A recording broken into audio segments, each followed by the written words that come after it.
Hi viewers, welcome to my channel. Today in this video we are going to discuss a new lesson. The new lesson name is Indian Constitution and Introduction. In this video I will explain the whole lesson both in English and Telugu whenever it requires. ఇక్కడ ఈ వీడియోలో మనము Indian constitution అనే chapter తెలుసుకునే దానికి ముందు ఒక school అనేది ఎగ్జాంపుల్ తీసుకుంటే ఎలా ఉంటుంది అనేది ఒక యాక్టివిటీ ఉంది. చూడండి, ఇప్పుడు ఒక స్కూల్ ప్రాపర్గా ఫంక్షన్ కావాలంటే అంటే మార్నింగ్ స్కూల్లోకి ఎంటర్ అయినప్పటి నుంచి ఈవినింగ్ స్కూల్ అయిపోయేంత వరకు ఒక సిస్టమేటిక్గా నడవాలంటే ఎలా ఉండాలి అనేది ఇక్కడ ఉంది. చూడండి, ఇక్కడ from the time of arrival at the school in the morning till the time of leaving the school in the evening, the various activities of the school, that is assembly, teaching of various subjects, sports, etc., are all conducted in a systematic manner. All these activities are happening according to a timetable that is our headmaster, teachers and students have prepared. Okay, so అంటే ఒక స్కూల్కి వెళ్ళినప్పటి నుంచి సాయంత్రం ఇంటికి వెళ్ళేంత వరకు స్కూల్లో assembly అంటే ప్రేయర్ దగ్గర నుండి సబ్జెక్ట్స్ అంటే టైం టేబుల్ ప్రకారం ఒక ఫస్ట్ పీరియడ్ ఎవరు, సెకండ్ పీరియడ్ అట్లా ఒక్కొక్క సబ్జెక్ట్ ఒక్కొక్కరు వచ్చి చెప్తారు. స్పోర్ట్స్ కానీ పీటీ పీరియడ్. సో ఇవన్నీ కండక్ట్ ఒక సిస్టమేటిక్గా ఉండాలి. అంటే ఇవన్నీ ఎలా ఫాలో అవుతారు? Time table. There is a systematic manner. So how they followed means according to time table ప్రకారమే ఫాలో అవుతారు. సో ఇక్కడ ఒక స్కూల్ని రన్ చేయాలంటే రూల్స్ అనేది కంపల్సరీ ఉండాలి. Without rules no school can successful in a successful manner. అంటే ఒక స్కూల్ బాగా రన్ కావాలంటే రూల్స్ రెగ్యులేషన్స్ అనేది కంపల్సరీ ఉండాలి. అలాగే in the same way, in order to govern A country, a constitution must be drafted that includes the head of the state, the government, the legislature, the judiciary and so on. అంటే ఎలాగైతే ఒక school ప్రాపర్గా function కావాలంటే ఒక systematic time table, rules and regulations ఎలా అయితే ఉంటుందో ఒక కంట్రీ ప్రాపర్గా అంటే రూల్ చేయడానికి గవర్నెన్స్ అడ్మినిస్ట్రేషన్ పరంగా చేయడానికి కాన్స్టిట్యూషన్ అనేది కూడా కంపల్సరీగా డ్రాఫ్టింగ్ అంటే డ్రాఫ్ట్ తయారు చేయాలి. అంటే అందులో హెడ్ ఆఫ్ ద స్టేట్ ఒక హెడ్ ఉండాలి, గవర్నమెంట్ ఉండాలి, మళ్ళీ అండ్ లెజిస్లేచర్ అంటే లా మేకింగ్ బాడీ అంటే లా అనేది చేయడానికి లెజిస్లేచర్ ఉండాలి, జ్యుడిషియరీ అంటే ఏదైనా లా ఇంప్లిమెంట్ చేసేటప్పుడు ఇక్కడ ఈ లాస్ అనేది సిటిజన్స్ యొక్క రైట్స్ కానీ ఫండమెంటల్ ఏమైనా బేసిక్ స్ట్రక్చర్ కానీ వైలేట్ అయితే అప్పుడు జ్యుడిషియరీ ఇంటర్ప్రిట్ అవుతుంది. ఇలాగా ప్రతిదీ ఉండాలి. మన ప్రీవియస్ క్లాసెస్లో గవర్నమెంట్ అనే చాప్టర్లో 6th క్లాస్ చదువుకునేటప్పుడు యొక్క ఫంక్షన్స్ చదువుకున్నాం అండ్ టైప్స్ ఆఫ్ గవర్నమెంట్ చదువుకున్నాం. అందులో ఆర్గాన్స్ ఆఫ్ గవర్నమెంట్ కూడా చదువుకున్నాం. Legislature, executive, judiciary. ఇక్కడ లెజిస్లేచర్ ఉండాలి, ఎగ్జిక్యూటివ్ ఉండాలి, జ్యుడిషియరీ ఉండాలి అండ్ సో ఆన్. సో అప్పుడే అది ప్రాపర్గా గవర్నమెంట్ ఫంక్షన్ అవుతుంది. ఇక్కడ కూడా అంతే. అందులో ఇవన్నీ రన్ కావాలంటే ఒక గవర్నమెంట్ రన్ కావాలన్నా, ఒక స్టేట్ ప్రాపర్ కావాలన్నా, లెజిస్లేచర్ కానీ జ్యుడిషియరీ కానీ వీటన్నిటికి కూడా దేని బేస్ చేసి రన్ చేస్తారంటే అంటే ప్రాపర్గా ఇంప్లిమెంట్ చేస్తారంటే రూల్స్ కాన్స్టిట్యూషన్ బట్టే ఒక కాన్స్టిట్యూషన్ తయారు చేసుకొని ఇంప్లిమెంట్ చేయడానికి వీలు ఉంటుంది. ఆ కాన్స్టిట్యూషన్ అనేది అంటే రూల్స్ అంటే ఆ కాన్స్టిట్యూషన్ అనేది ఏంటంటే ఒక బుక్. ఆ బుక్లో ఏముంటాయంటే set of rules and regulations ఉంటాయి. ఒక సిటిజన్స్ ఎలా ఉండాలి, ఒక గవర్నమెంట్ ఎలా ఉండాలి, గవర్నమెంట్ బాడీ లెజిస్లేచర్ ఎలా ఫంక్షన్ కావాలి, జ్యుడిషియరీ ఎలా ఫంక్షన్ కావాలి, సిటిజన్స్ ఎలా ఉండాలి, బిహేవియర్ ఎలా ఉండాలి సొసైటీలో అనేది మొత్తం రైట్స్, డ్యూటీస్ మొత్తం ఇలా ప్రతి ఒక్కటి ఈ కాన్స్టిట్యూషన్ అనే బుక్లో దాంట్లో డ్రాఫ్టింగ్ అంటే తయారు చేయబడింది. ఆ కాన్స్టిట్యూషన్ బట్టి మనం గవర్నెన్స్ అనేది చేయాలి. అంటే ఎలాగైతే మనం స్కూల్స్లో ఒక set of rules and regulations పెట్టుకొని టైం టేబుల్స్, యూనిఫాము, ప్రేయర్ దగ్గర నుంచి స్కూల్ ఎండింగ్ వరకు, అంటే ఈవినింగ్ అయిపోయేంత వరకు ఎలాగైతే ఒక ప్రాపర్ టైం టేబుల్ ఎలా ఉంటుందో, అంటే రూల్స్ అండ్ రెగ్యులేషన్స్ ఎలా ఉంటాయో, ఒక కంట్రీని రూల్ చేయాలన్నా కూడా గవర్న్ చేయాలన్నా, గవర్నింగ్ అడ్మినిస్ట్రేషన్ పరంగా ఒక రూల్స్ అనేది కూడా ఉండాలి. ఆ రూల్స్ ఎక్కడ ఉంటాయంటే ఒక కాన్స్టిట్యూషన్ అనే బుక్లో ఉంటాయి. అది ఒక బుక్ సెట్ ఆఫ్ రూల్స్ అనే ప్రతి ఒక్కరు దాన్ని ఫాలో అవ్వాల్సిందే. లెజిస్లేచర్ అంటే గవర్నమెంట్ ఫాలో అవ్వాల్సిందే. లెజిస్లేచర్ అంటే గవర్నమెంట్లో మెంబర్స్ ఉంటారు, వాళ్ళు, జ్యుడిషియరీ, వీళ్ళందరూ ఆ కాన్స్టిట్యూషన్ బేస్ని బట్టే ఇంప్లిమెంట్ చేయాలి, ఫాలో అవ్వాలి. ఈ లెసన్ అయిపోయా after completion of this lesson, what are the outcomes we will be able to understand means, so we will able to understand about the background of Indian Constitution. So what is the background of Indian Constitution and role of Constitution Assembly and drafting of committee, and the role of Ambedkar in making of the Indian Constitution, and constitutional values, and what are the role of fundamental rights and duties in our development of individuals and the society. అంటే ఇక్కడ ఈ lesson complete అయ్యాకల్లా ఏమేమి తెలుసుకుంటామంటే, constitution మనకు కావాలనుకున్నాం, దాన్ని prepare చేయడానికి ఎంత time పట్టింది, background, దాని యొక్క కాన్స్టిట్యూషన్ తయారు కావడం బ్యాక్గ్రౌండ్ ఏంటి, ఎలా ఉంది, ఎలా వచ్చింది, and role of the constitution assembly, అంటే ఈ కాన్స్టిట్యూషన్ అసెంబ్లీ యొక్క రోల్ ఏంటి, దాని డ్రాఫ్టింగ్ కమిటీ, దాని గురించి మనం తెలుసుకోవాలి. రోల్ అంటే దాని యొక్క ఇంపార్టెన్స్, ఆ కాన్స్టిట్యూషన్ తయారు చేయడంలో వీళ్ళ యొక్క ఇంపార్టెన్స్ ఏంటి. అంబేద్కర్, డాక్టర్ బాబాసాహెబ్ అంబేద్కర్, సో ఇతని యొక్క రోల్ ఏంటి కాన్స్టిట్యూషన్ తయారు చేయడంలో, making of Indian constitution, and understand the constitutional values, అంటే ఈ యొక్క కాన్స్టిట్యూషన్ యొక్క వాల్యూస్ ఏంటి తెలుసుకుంటాం. And role of fundamental rights duties యొక్క రోల్స్ ఏంటి, అంటే ఒక ఇండివిజువల్గా సొసైటీ పరంగా ఇవి ఎలా ఇంపాక్ట్ పడుతుంది సొసైటీలో ఇండివిజువల్స్ మీద అనేది ఈ లెసన్ అయిపోయాకల్లా మనం కంప్లీట్గా తెలుసుకుంటాం. అండ్ ఇక్కడ లెసన్కి వస్తే, background, first heading background of Indian constitution, అంటే మనకు ఇండియన్ కాన్స్టిట్యూషన్ రావడానికి ఎలా వచ్చింది అనే దాని గురించి మనం తెలుసుకుందాం. చూడండి, you know very well that before independence our India was ruled by the British. Can we say there was any constitution for India during British rule? No, there was no constitution for India. Here మనం ఇక్కడ ఏం చెప్తున్నా అంటే, మనకు independence రాకముందు ఎవరు ఇండియాను rule చేసేవారు? బ్రిటిష్ వాళ్ళు. ఆ బ్రిటిషర్స్ టైంలో మన కాన్స్టిట్యూషన్ ఉందా అంటే లేదని చెప్పాలి. అంటే వాళ్ళు ఎలా రూల్ చేశారు మరి? According to acts, British acts, British parliament చేసిన బ్రిటిష్ యాక్ట్స్, అంటే మేజర్గా గవర్నమెంట్ ఆఫ్ ఇండియా యాక్ట్ అనేది మేజర్ యాక్ట్స్. ఈ యాక్ట్స్ ప్రకారం వాళ్ళు రూల్ చేశారు. ఈ యాక్ట్ ఎప్పుడు వచ్చిందంటే 1935. ఈ యాక్ట్ ప్రకారం ఈ బ్రిటిషర్స్, అంటే అప్పుడు మన ఇండియాకు కాన్స్టిట్యూషన్ లేదు. ఇండిపెండెన్స్ రాకముందు ఇండియాని రూల్ చేసేది బ్రిటిషర్స్. ఆ టైంలో వీళ్ళు గవర్నమెంట్, బ్రిటిష్ పార్లమెంట్ చేసిన యాక్ట్స్ ఉంటాయి, ఆ యాక్ట్స్ని బట్టి వీళ్ళు రూల్ చేసేవారు. అండ్ ఇక్కడ చూడండి, ఈ ఇంపార్టెంట్ యాక్ట్ ఇందులో ఏమేమి ఉంటాయంటే, provided for and all India federation, అంటే ప్రొవిన్సెస్ ఉంటాయి ప్లస్ ప్రిన్స్లీ స్టేట్స్. ఇక్కడ ప్రొవిన్సెస్ అంటే ఏంటి అంటే, ఇక్కడ ప్రొవిన్సెస్ అంటే అడ్మినిస్ట్రేషన్ పరంగా డివిజన్ అవుతుంది, అంటే ఒక కంట్రీలోనే డివైడ్ అవుతుంది. ప్రిన్స్లీ స్టేట్స్ అంటే ఏంటంటే అవి నేటివ్ స్టేట్సే, కానీ బ్రిటిష్ పీరియడ్లో మాత్రమే ఇవి ఉన్నాయి. అంటే ఇక్కడ ప్రిన్స్లీ స్టేట్స్ అంటే ఏంటంటే, ఈ బ్రిటిష్ పీరియడ్లో మన ఇండియన్ రూలర్సే దాన్ని రూల్ చేసేవాళ్ళు ఆ ప్రిన్స్లీ స్టేట్స్ని, కానీ బ్రిటిష్ అండర్ కంట్రోల్లో ఉండేది. ఇది ప్రిన్స్లీ స్టేట్స్. ఇక్కడ ఈ గవర్నమెంట్ ఆఫ్ ఇండియా యాక్ట్ 1935లో ఆల్ ఇండియా ఫెడరేషన్ అనేది ప్రొవైడ్ చేసింది. Division of powers between centre and states into 3 lists, అంటే 3 లిస్ట్గా, అంటే సెంటర్ స్టేట్ లెవెల్లో పవర్స్ అనేది డిస్ట్రిబ్యూట్ అయ్యింది.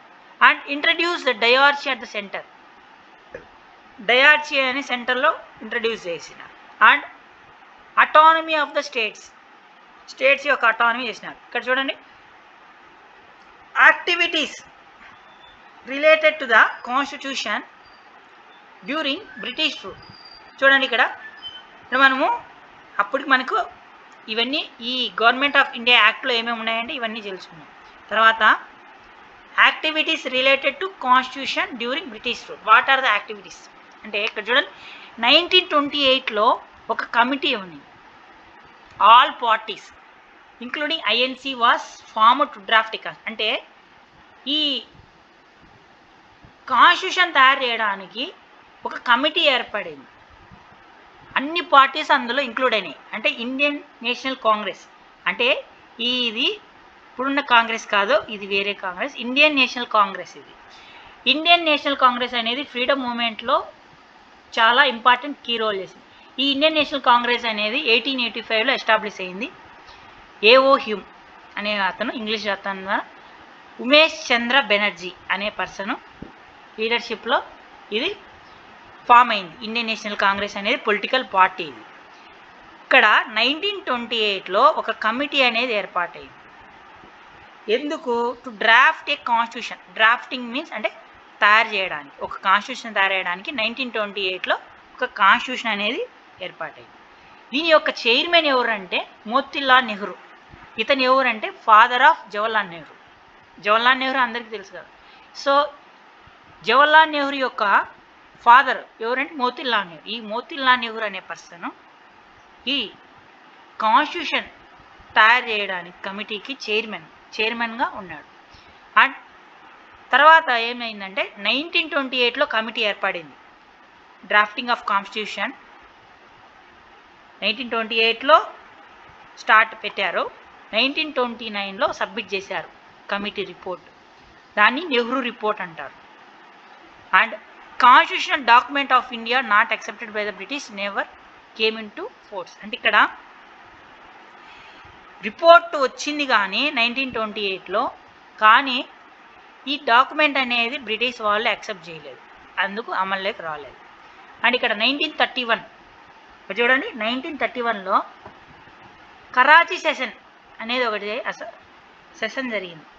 ఇందులో Indian National Congress INC passed a resolution on what independent India's constitution should look like. అంటే ఇక్కడ ఒక కరాచీ సెషన్ అనే ఇక్కడ అసెంబ్లీలో ఈ ఇండియన్ నేషనల్ కాంగ్రెస్ అనే పొలిటికల్ పార్టీ ఒక రిజల్యూషన్ పాస్ చేసింది. అంటే ఇండిపెండెంట్ ఇండియా అంటే ఇండిపెండెన్స్ వచ్చిన తర్వాత కాన్స్టిట్యూషన్ ఎలా ఉండాలనే దాంట్లో ఆ ఫీచర్స్ని యొక్క ఎలా ఉండాలనేది డిసైడ్ చేసింది ఆ రిజల్యూషన్లో. ఏ సెషన్లో అంటే కరాచీ సెషన్. ఏ ఇయర్? 1931. ఇక్కడ ఏమేం ఫీచర్స్ అందులో ఉన్నాయంటే యూనివర్సల్ అడల్ట్ ఫ్రాంచైజ్. ఇక్కడ యూనివర్సల్ అడల్ట్ ఫ్రాంచైజ్ అంటే ఏంటి? యూనివర్సల్ అడల్ట్ ఫ్రాంచైజ్ అంటే ఎవరికైతే 18 years or above, who have the attain the age of 18 years or above the 18 years, that person can cast their vote. That person should be a citizen of India. That person is eligible to cast their vote. It is called universal adult franchise.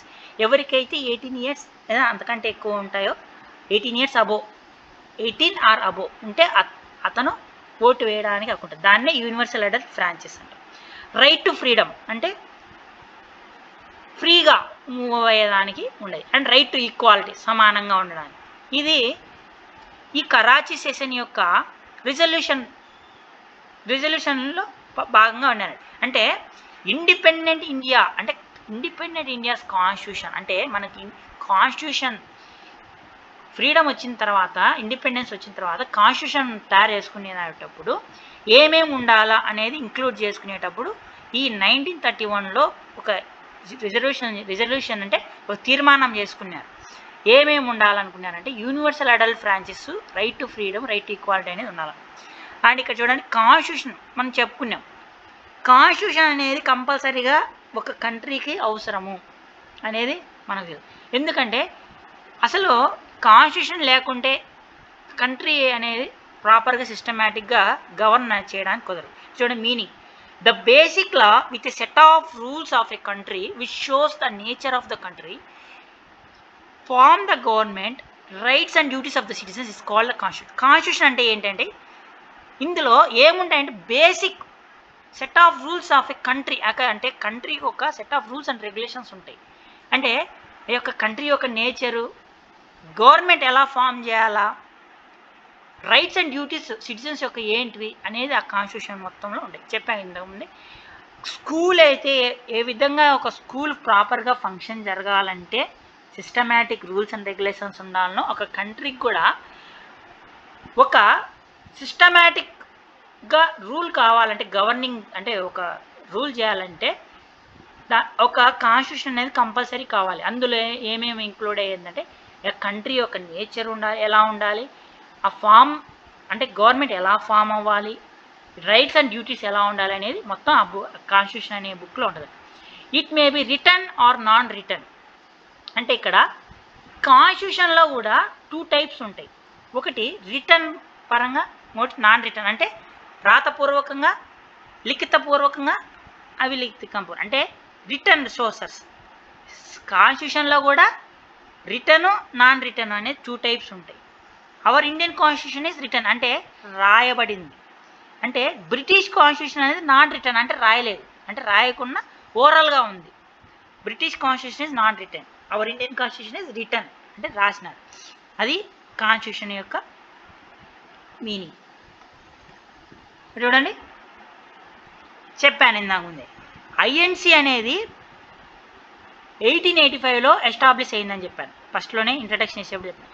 Indian National Congress that organization that worked for India's freedom. అంటే Indian freedom స్ట్రగుల్లో ఇది చాలా important key role చేశానని చెప్పాను. ఇది ఎప్పుడు establish అయిందంటే the Indian National Congress was established in 1885 by AO Hume under the leadership of Umesh Chandra Banerjee. WC Banerjee అనే పర్సన్ ద్వారా ఏఓ హ్యూమ్ అనే బ్రిటిష్ అతని హెల్ప్ తీసుకొని ఇండియన్ నేషనల్ కాంగ్రెస్ అనేది పొలిటికల్ పార్టీ 1885లో ఎస్టాబ్లిష్ అయింది. ఇది ఇంకా ఇక్కడ కాన్స్టిట్యూషన్ అసెంబ్లీ, ఇందులో ఎవరు ఉంటారు?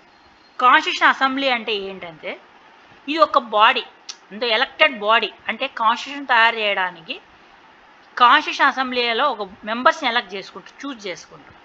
Constitution was drafted by A body call the constitution assembly. అంటే ఈ కాన్స్టిట్యూషన్ తయారు చేయడానికి కొంతమంది మెంబర్స్ని సెలెక్ట్ చేసుకుంటారు. అందులో ఉండే వాళ్ళే కాన్స్టిట్యూషన్ మెంబర్స్, కాన్స్టిట్యూషన్ అసెంబ్లీ అనేది. ఇందులో first demand made in 1934 by Indian National Congress. చెప్పాను కదా, ఈ కాన్స్టిట్యూషన్ అసెంబ్లీ అనేది ఒకటి ఉండాలనేది ఎవరు డిమాండ్ చేశారంటే 1934లో Indian National Congress and political party demand చేసింది. As per cabinet mission plan of 1946 elections were held in July 1946. అంటే ఇక్కడ మనకు బ్రిటిష్ వాళ్ళు రూలింగ్ చేసేటప్పుడు లాస్ట్ బ్రిటిష్ క్యాబినెట్ మిషన్ అనేది లాస్ట్ వాళ్ళు వచ్చారు. అంటే మనకు అప్పటికి ఇండిపెండెన్స్ రాకముందు ఈ క్యాబినెట్ మిషన్ అనేది ఒక క్యాబినెట్ అనేది ఒక వచ్చింది, కమిటీ వచ్చింది. ఎలక్షన్స్ జూలైలో జరిగింది. అంటే ఇక్కడ ఈ కాన్స్టిట్యూషన్ అసెంబ్లీ తయారు చేయడానికి ఫస్ట్ డిమాండ్ చేసి 1934లో చేశారు. క్యాబినెట్ మిషన్ ప్లాన్ అనేది ఒకటి విజిట్ చేశారు 1946లో. ఎలక్షన్స్ అనేది దీనికి 1946 జూలైలో జరిగాయి. ఇక్కడ చూడండి, members were indirectly elected by provincial assemblies. చెప్పాను, ప్రొవిన్షియల్ అసెంబ్లీస్ అంటే ఈ మెంబర్స్ అనేవాళ్ళు ఇండైరెక్ట్గా ఎలక్ట్ అయ్యారు. ఎందుకు? కాన్స్టిట్యూషన్ తయారు చేయడానికి. Seats were allotted to provinces and princely states. ఇక్కడ చూడండి, ఇందులో ఇండైరెక్ట్గా ఎలక్ట్ అయ్యారని చెప్పుకుంటున్నాం.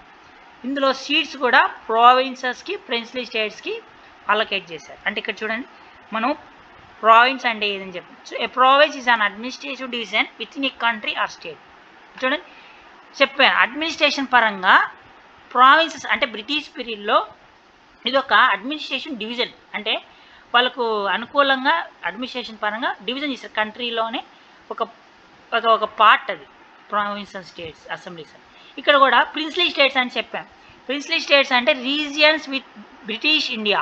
Princely states were regions within British India ruled by Indian rulers under the suzerainty of the British crown. అంటే ఈ ప్రిన్స్లీ స్టేట్స్ అనేవి కొన్ని ప్రాంతాలు, అంటే బ్రిటిష్ ఇండియా అనే టైం పీరియడ్లోనే ఇండియన్ రూలర్సే రూల్ చేస్తున్నారు, కానీ పవర్ అల్టిమేట్ పవర్ ఎవరి దగ్గర ఉంటే బ్రిటిష్ క్రౌన్ దగ్గర ఉంది. ఇది ప్రిన్స్లీ స్టేట్స్. ఇందులో ఈ కాన్స్టిట్యూషన్ అసెంబ్లీ తయారు చేయడంలో వీళ్ళందరూ అలాట్ కేసు వేస్తారు. ఇందులో ఈ మెంబర్స్ అనేవాళ్ళు ఇండైరెక్ట్గా ఎలక్ట్ అయ్యారని చెప్పుకుంటాం కదా, అందులో చూడండి ఇక్కడ 292 ప్రావిన్సెస్ అనేది, అంటే చెప్పాను ప్రావిన్సెస్ అనేది అడ్మినిస్ట్రేటివ్ డివిజన్స్, కంట్రీలో ఆ స్టేట్ యొక్క డివిజన్స్ ఎన్ని ఉన్నాయంటే ప్రావిన్సెస్ ఆ బ్రిటిష్ పీరియడ్లో 292 ఉన్నాయి ప్రావిన్సెస్. 93 ప్రిన్స్లీ స్టేట్స్ ఉన్నాయి. అంటే ప్రిన్స్లీ స్టేట్స్ అని చెప్పాను, బ్రిటిష్ పీరియడ్లోనే ఆ యొక్క రీజియన్స్ ప్రాంతాలు 93 ఉన్నాయి. అందులో 4 ఉన్నాయి మళ్ళీ సపరేట్గా. ఢిల్లీ, అజ్మీర్, మేవాత్, కూర్గ్, బ్రిటిష్ బలూచిస్తాన్ అనేది 4. 1 2 3 4 British Balochistan. First one is Delhi, second one is Ajmer, Mewat, third one Coorg, British Balochistan. ఈ బ్రిటిష్ బలూచిస్తాన్ అంటే ఏంటి? British Balochistan refers to region of Balochistan that was under British administration as part of British India. అంటే ఇది బ్రిటిష్ బలూచిస్తాన్ అంటే ఒక రీజియన్, అదొక ప్రాంతం. ఇక్కడ బ్రిటిష్ అడ్మినిస్ట్రేషన్లో ఇదొక పార్ట్ బ్రిటిష్ ఇండియాలో. ఇది ఇప్పుడు లేదు, కానీ ప్రజెంట్ ఇది ఎక్కడ ఉందంటే పాకిస్తాన్లో ఉంది బ్రిటిష్ బలూచిస్తాన్ అనేది. ఇక్కడ మొత్తం 4 ఉన్నాయి. ఇక్కడ 292 ప్రావిన్సెస్, 93 ప్రిన్స్లీ స్టేట్స్. అందులో మళ్ళీ 4 ఉన్నాయి. ఢిల్లీ, అజ్మీర్, మేవాత్, కూర్గు, బ్రిటిష్ బలూచిస్తాన్ అనేది. టోటల్ ఎంత మెంబర్స్ ఎంత? 389 మెంబర్స్ మొత్తం. మళ్ళీ స్పెషల్ మెంబర్స్ అనేవాళ్ళు కూడా ఉన్నారు. వాళ్ళల్లో మళ్ళీ షెడ్యూల్ క్యాస్ట్, ఎస్సీ అంటారు కదా, schedule caste 26 members, 9 members women. ఇవందరూ ఎందుకు ఏర్పడారంటే కాన్స్టిట్యూషన్ అసెంబ్లీ యొక్క మెంబర్స్.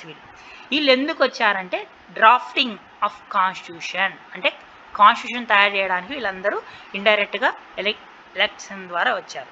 ఇక్కడ చూడండి, ఒక టెక్స్ట్ బుక్లో ఇమేజ్ అనేది ఒకటి ఉంది. ఆ ఇమేజ్ మనం టెక్స్ట్ బుక్లో చూడొచ్చు. Some members of constitution assembly అనేది, అంటే కాన్స్టిట్యూషన్ మెంబర్స్ అనేవాళ్ళు అసెంబ్లీలోని మెంబర్స్ మనం ఆ పిక్చర్స్లో చూసే ఫిగర్ 3.1 ఆ పిక్చర్స్లో మనం చూడవచ్చు. ఆఫ్టర్ పార్టీషన్, అంటే మనకు 1947లో ఇండిపెండెన్స్ వచ్చిన తర్వాత ఇండియా పాకిస్తాన్ డివైడ్ అయ్యిందిగా. ఆ తర్వాత ఎలా ఉందంటే assembly split into India and Pakistan constitution assembly. అంటే ఈ అసెంబ్లీ మళ్ళా డివైడ్ అయిపోయింది, ఇండియా అండ్ పాకిస్తాన్ కాన్స్టిట్యూషన్ అసెంబ్లీగా మారిపోయింది. ఇండియన్ అసెంబ్లీ హ్యాడ్, అంటే ఇక్కడ మనం ఏమేమి చెప్పుకున్నాం, కాన్స్టిట్యూషన్ అసెంబ్లీ అనేది కాన్స్టిట్యూషన్ తయారు చేయడానికి అనేది 1934లో డిమాండ్ చేస్తుంది ఇండియన్ నేషనల్ కాంగ్రెస్. తర్వాత క్యాబినెట్ మిషన్ ప్లాన్ ద్వారా ఎలక్షన్స్ అనేది జరుగుతాయి 1946లో. వాళ్ళలో ఈ మెంబర్స్. ఈ కాన్స్టిట్యూషన్ అసెంబ్లీ అనేది పార్టీషన్ అయిపోయిన తర్వాత, ఇండియా పాకిస్తాన్ డివైడ్ అయిపోయినాక ఆగస్టులో ఈ అసెంబ్లీ కూడా డివైడ్ అయిపోతుంది split into India and Pakistan constitution అసెంబ్లీగా డివైడ్ అయిపోతుంది. ఇందులో ఇండియన్ అసెంబ్లీ మెంబర్స్ 299 మెంబర్స్ అనేవాళ్ళు ఉన్నారు. ఇది అండ్ ఇందాక చెప్పాము, constitution assembly is a body of elected for the purpose of drafting A constitution. Constitution assembly అనేది అంటే అది ఒక ఎలక్టెడ్ బాడీ. అంటే ఇది ఎందుకోసం ఏర్పడిందంటే టు డ్రాఫ్ట్, అంటే కాన్స్టిట్యూషన్ తయారు చేయడానికి పెట్టాం ఇది. అండ్ చూడండి, ప్రెసిడెంట్ ఈ కాన్స్టిట్యూషన్ అసెంబ్లీకి ఇప్పుడు ఎలక్ట్ అయ్యారు. ఎలక్ట్ అయిన తర్వాత వాళ్ళల్లో ఒకరిని ఎన్నుకున్నారు, ప్రెసిడెంట్గా ఎన్నుకున్నారు. ఎవరు అతను అంటే డాక్టర్ రాజేంద్ర ప్రసాద్.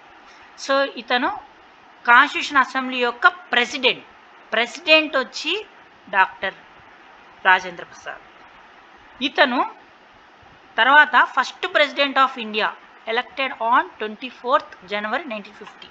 అంటే ఇండిపెండెంట్ ఇండియాలో ఫస్ట్ ప్రెసిడెంట్ కూడా ఇతనే, ఎలక్టెడ్ ఆన్ 24th January 1950.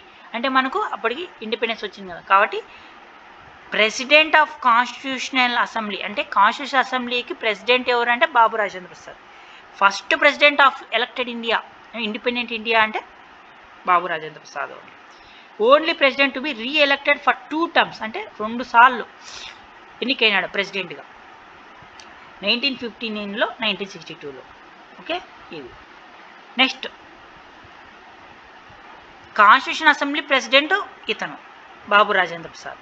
ఇక్కడ డ్రాఫ్టింగ్ కమిటీ చైర్మన్ ఉన్నాడు, అంటే తయారు చేయడానికి ఒక కమిటీ ఏర్పడింది, దానికి డ్రాఫ్టింగ్ కమిటీ. ఇది ఎప్పుడు ఏర్పడిందంటే 29th August 1947. అంటే మనకి ఇండిపెండెన్స్ 15th August 1947 వచ్చింది. తర్వాత ఈ కాన్స్టిట్యూషన్ అనేది తయారు చేయడానికి ఒక కమిటీ ఏర్పడింది. ఆ కమిటీ ఫామ్ ఎప్పుడైందంటే 29th August 1947లో వచ్చింది. దానికి చైర్మన్గా ఎవరు ఉన్నారంటే doctor Baba Saheb Ambedkar. Okay, doctor Bhimrao Baba Saheb Ambedkar అనే పర్సన్ చైర్మన్గా ఏర్పాటయ్యాడు. ఓకే, అండ్ డ్రాఫ్ట్ కాన్స్టిట్యూషన్ అంటే ఇక్కడ చూడండి తయారు చేశారు. ఎప్పుడు ప్రిపేర్ చేశారు, ఎక్కడ ఏ ఇయర్లో 1948లో ప్రిపేర్ చేశారు, కాన్స్టిట్యూషన్ తయారు చేశారు మొత్తానికి.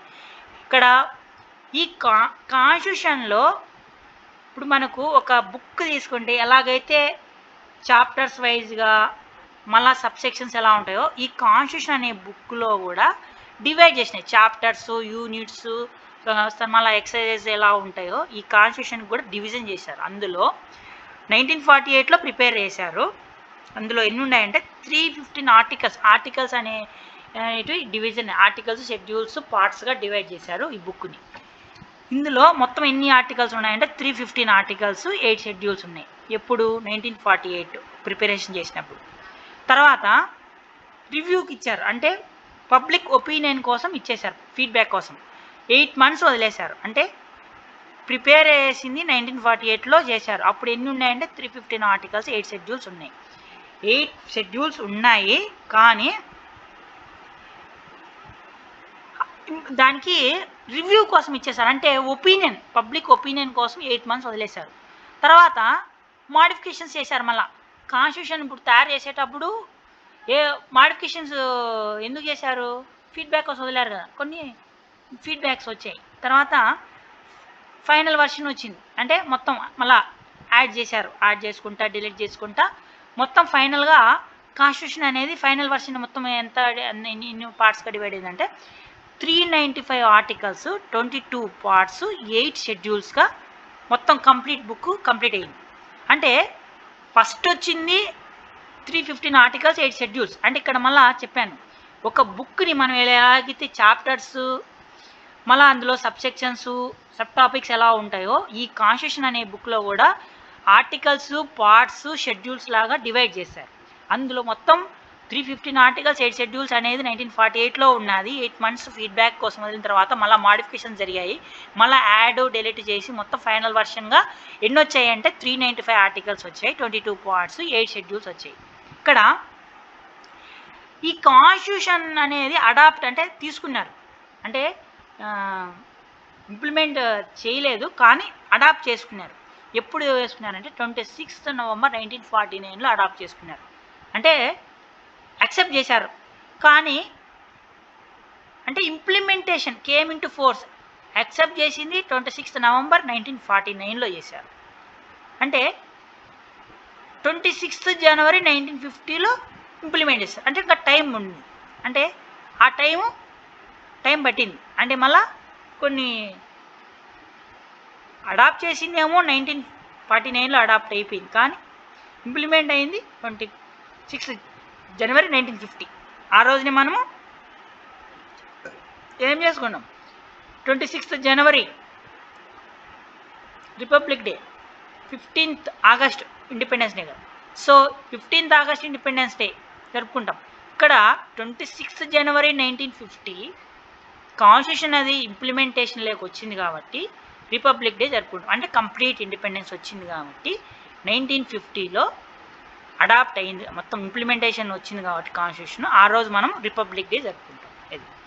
ఇది ఇక్కడ చూడండి, అంబేద్కర్ గురించి, బాబాసాహెబ్ అంబేద్కర్ గురించి. బాబాసాహెబ్ అతని పూర్తి, ఇతను డాక్టర్ బాబాసాహెబ్ అంబేద్కర్. ఇతను జ్యూరిస్ట్, అంటే లీగల్ పరంగా కూడా అతను లాయర్, సోషల్ యాక్టివిటీస్ కూడా, పొలిటీషియన్ కూడా. And he was Born on 14th April 1891 in Mohua, Madhya Pradesh, and fought for welfare of depressed and poor classes. And he is called as father of Indian Constitution, and he is also a first law minister of India 1947.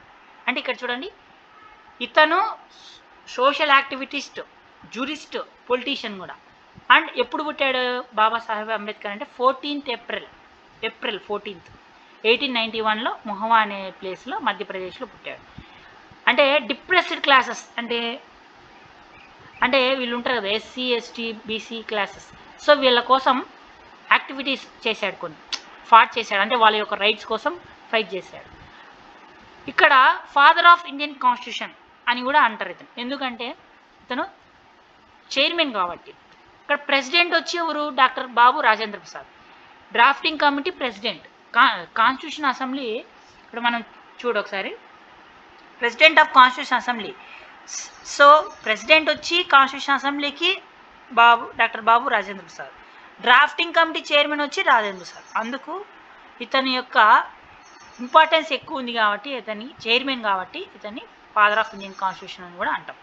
ఇతను అంతేకాకుండా first లా మినిస్టర్గా కూడా పనిచేశాడు 1947. ఇది తర్వాత preamble. అంటే మనం text book open చేస్తే, ఎప్పుడైనా ఏ టెక్స్ట్ బుక్ అయినా మనము ఫస్ట్ ఓపెన్ చేస్తే ప్రిఫేస్ అనేది ఒకటి ఉంటుంది. ప్రిఫేస్ అంటే ముందు మాట, లేదా మనకు ప్రీఫేస్ అంటే ముందు మాట అనేది ఫస్ట్ ఫోర్వర్డ్ అనేది ఉంటుంది. చూడండి, బుక్లో అబౌట్ దిస్ బుక్ అనే కాడ ఉంటుంది beginning of the text. It tells us about goals and objectives of the text book. అంటే ఈ ప్రిఫేస్ ఆర్ ఫోర్వర్డ్,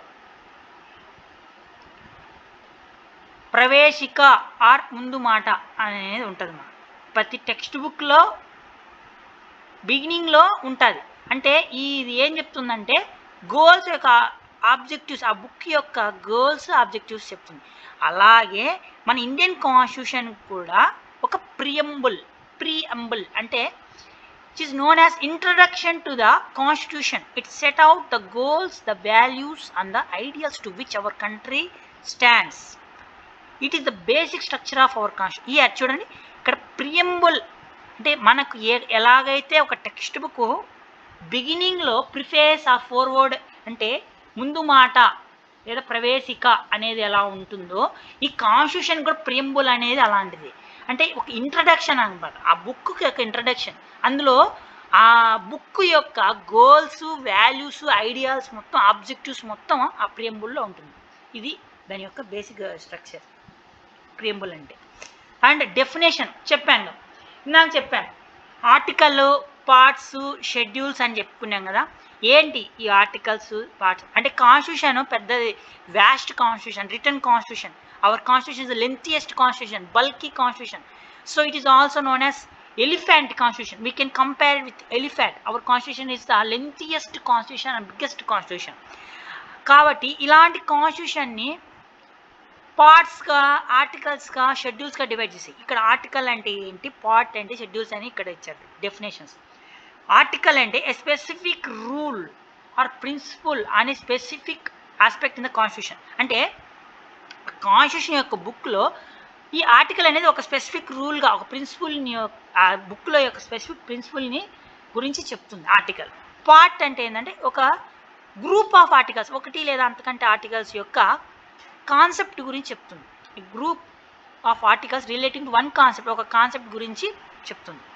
షెడ్యూల్ అంటే ఏంటి, additional information are details not mention in the articles. అంటే ఈ షెడ్యూల్స్లో ఏముంటుందంటే అడిషనల్ ఇన్ఫర్మేషన్ ఉంటుంది. అంటే ఆర్టికల్స్, పార్ట్స్ ఈ రెండిట్లో లేనేది ఇందులో అడిషనల్గా ఇంక్లూడ్ అయి ఉంటాయి. ఇది ఆర్టికల్, పార్ట్, షెడ్యూల్ యొక్క డెఫినేషన్స్.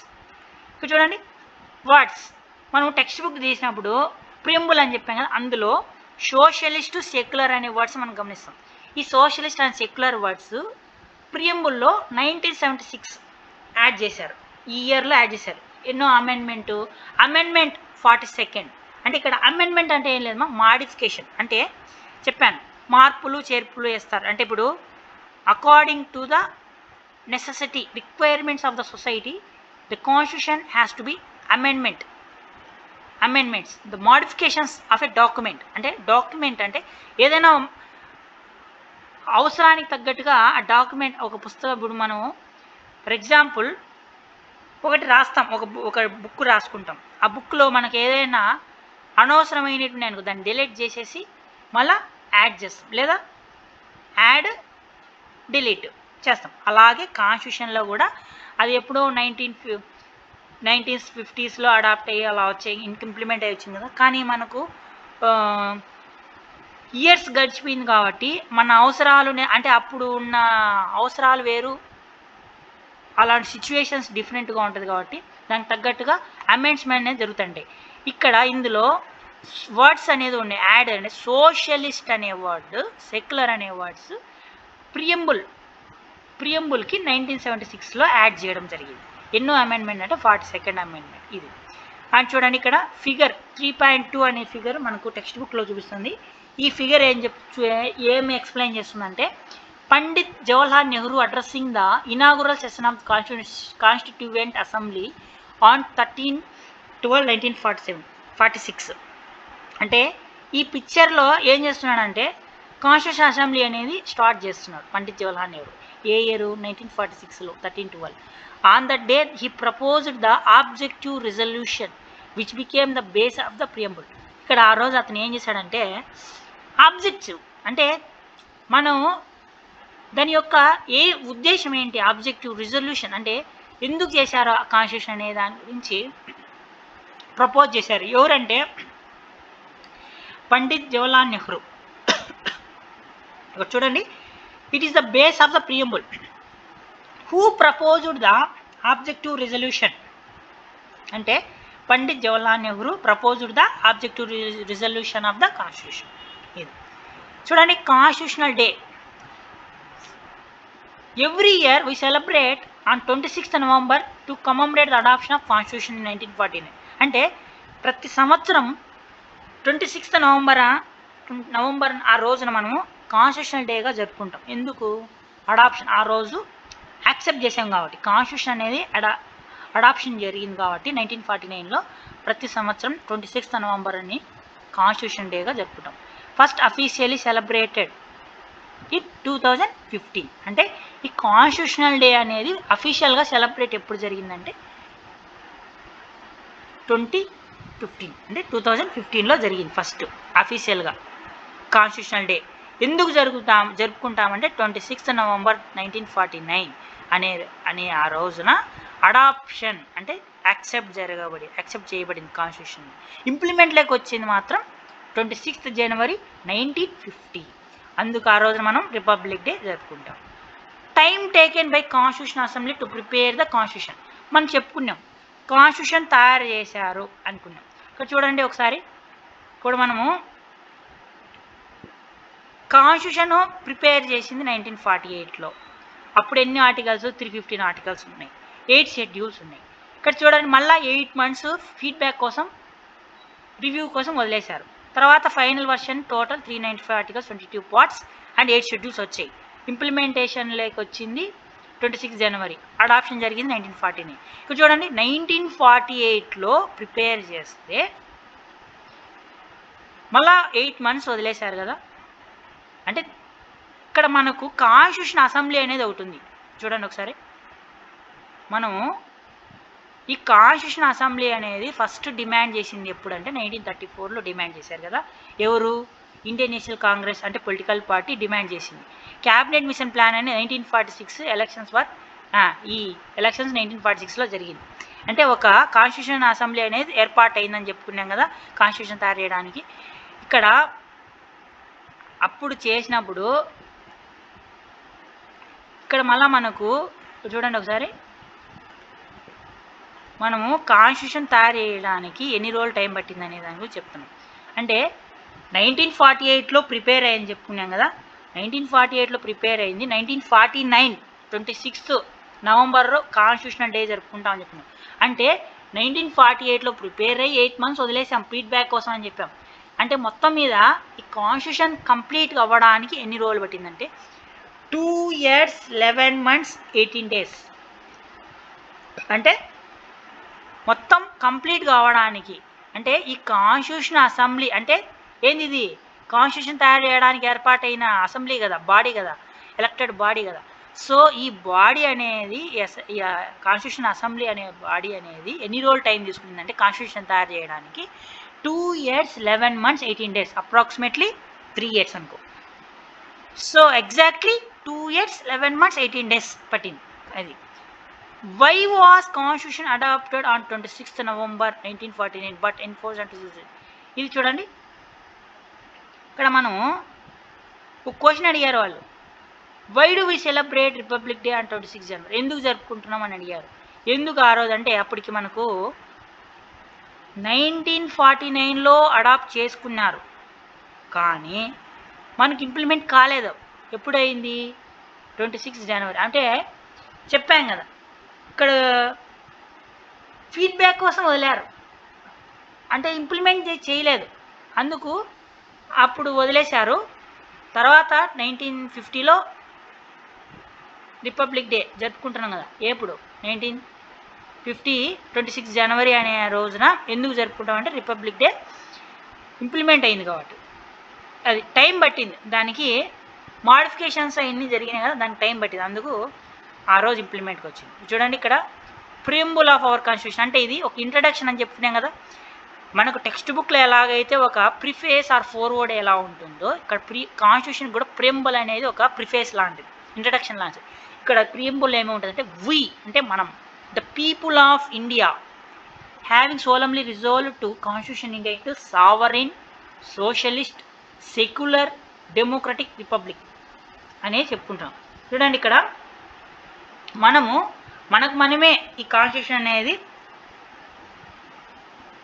అడాప్ట్ చేసుకొని మనము ఇంప్లిమెంట్ చేసుకుంటున్నాం అనేది ఇది. ఆ వర్డ్స్ చూడండి, సావరిన్ అంటే sovereign power, socialist secular democratic republic, ఇది ఆర్డర్ ఉండాలి. Sovereign sovereign socialist. ఇది చూడండి ఇక్కడ మనము ఈ సోషలిస్టు సెక్యులర్ అనే 2 words అనేది అడాప్ట్ చేశారని చెప్పాం కదా. ఒకసారి రివైజ్ చేయండి. ఒక 2 words అనేది అడాప్ట్ చేసాం ఎప్పుడు 40 అమెండ్మెంట్ ఒకటి చెప్పాం కదా. ఒకసారి చూద్దాం.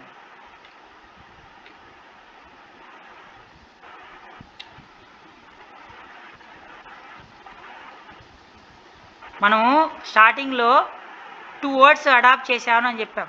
ఏం చెప్పాను చెప్పండి? Sovereign socialist secular democratic republic. ఇక్కడ ఈ వర్డ్స్ అనేది ఒక అమెండ్మెంట్లో 42nd అమెండ్మెంట్ అని చెప్పుకున్నాం.